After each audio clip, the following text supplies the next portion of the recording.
Hello and welcome to this edition of Planners Moments. I'm Dean Solomon, County Extension Director in Charlevoix County. Our topic today, once again, is agriculture and zoning. Our guests for a welcome change are not a professional planner and are not part of MSU Extension, so we have two perspectives from individuals who are part of the agriculture community. Our guests are Nels Belicat. He is the land use manager with Cherries R Us, and Don Coe, who is a commissioner with the State Commission on Agriculture and the proprietor of Black Star Farms. Don, agriculture is changing. How so? It's changing because we've had this movement to direct purchase from farms as people have become interested in fresh and local. And at the same time, the farm community has reacted to that desire. The latest agricultural statistics for Michigan show that of our 53,000 farms, 12% are now selling directly to consumers. And we could expect that that number is higher up here where we are in a specialty crop area. Sometimes we get questions about the Right to Farm Act. What is that? What are they preempted from, and the Right to Process Act? How are those two acts related here? And maybe that's a good way to start our discussion. Well, Right to Farm is a mechanism that allows for agricultural production and gives certain protections to farmers as well as farm neighbors, requires a level of compliance on both sides. So does the Right to Farm Act preempt zoning or not?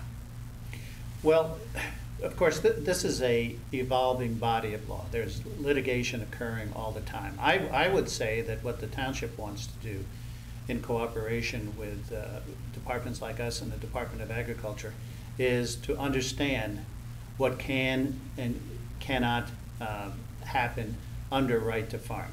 The general principles of Right to Farm is that a individual who owns land is allowed to farm that land and to raise a product.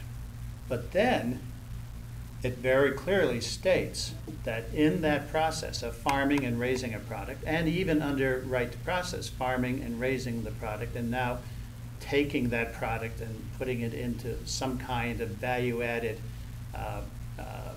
agricultural end product, is a right that people have to conduct, but they must conduct that within the rules and regulations and boundaries of the Right to Farm Act and the Right to Process Act. And that's where the township can write into its zoning ordinances that if the individual landowner wants to conduct those activities, it can refer in its zoning ordinances to the regulatory agencies that govern those activities. I think that's a key point. There are a lot of regulatory agencies now, especially within the farming community that we deal with, whether it be the EPA for water monitoring, the MDA, the USDA, the ATF, now the environment. We mentioned EPA, but the ATF, which is now the TTB, but there's an alphabet soup of agencies that have regulatory control. And in that regulatory control, they deal with many of the same issues that zoning deals with, which is public health and safety and nuisance. And those are regularly governed within the regulatory environments of these agencies. And so what the Township Zoning Administrator needs to know is that these exist. They preempt in the sense, township zoning is that they have already done the work. They've already established the regulatory environment. And so that the township can use those in its township zoning ordinances by referring to them, that whoever wants to conduct a specific activity must comply with the rules of those organizations.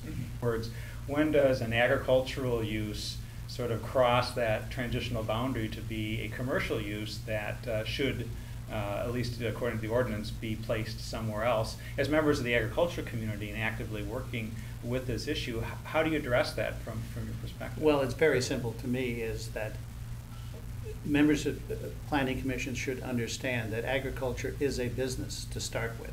It is not a pastoral viewshed. That the very act of farming, growing a product, implies that a commercial activity is going to occur, which is the sale of that product. And so many anything that has to do with agriculture also implies commercial sale of that agricultural product. And then, so the township has to start off accepting that. I tended to say that these days, with the growth of value-added agriculture and direct purchases, that agricultural use encompasses both the growing of the product, the processing of the product, the retailing of the product, and in some cases, like wineries that I operate, the marketing of the product, events and activities and other events occurring on that agricultural property. Those are all agricultural uses which are allowed.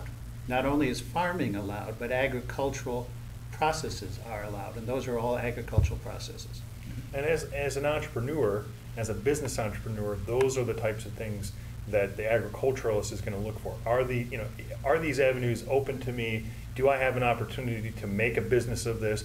I know that commercial has some sort of attachment to it, so maybe we can dispense with using the term commercial and say agricultural entrepreneurialism or whatever new title we want to give it. The reality is commercial is a scary sounding word because it encompasses a lot more than the actual farm processing end that people have in their mind, whether it be someone going out to get a few eggs out of the chicken coop or running a cherry pitting plant with 100 million pounds of fruit every year. They're both businesses, they're both commercial activities, and the reason that people are in the business of farming is that they make a good living at it. Or hope to make a good or hope to make a good living. If it's not sustainable and someone's not making a good living at it, there won't be that many farms. I think one of the advantages that we have in this region is that people do want to be more connected to their food sources and to their farmers. The question for planning is, how comfortable are we with that proximity to our farmers and our food?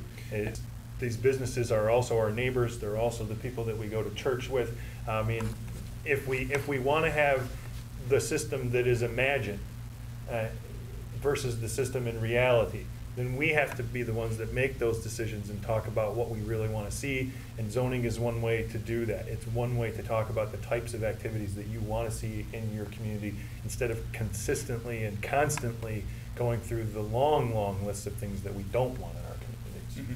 Mm-hmm. I mean, agricultural is something that they want in their community, but even in an ag zone, a lot of the language today that's used in many of the master plans refers to traditional agricultural zones as rural residential areas. It's pretty clear through the language what the intent is. If this is some kind of transitional land use, yeah, it used to be a farm or it used to be agriculture, but we expect at some point that we'll have lots of little houses dotting the countryside here. Mm-hmm. So, and there is an accommodation that needs to be made because farming and agriculture is a business. That business has changed. It will continue to change. And these are entrepreneurial people. They didn't just show up in the last 10 years. They've been around for 200 years in this country, trying to figure out what they can do with their land under their rights to make a living.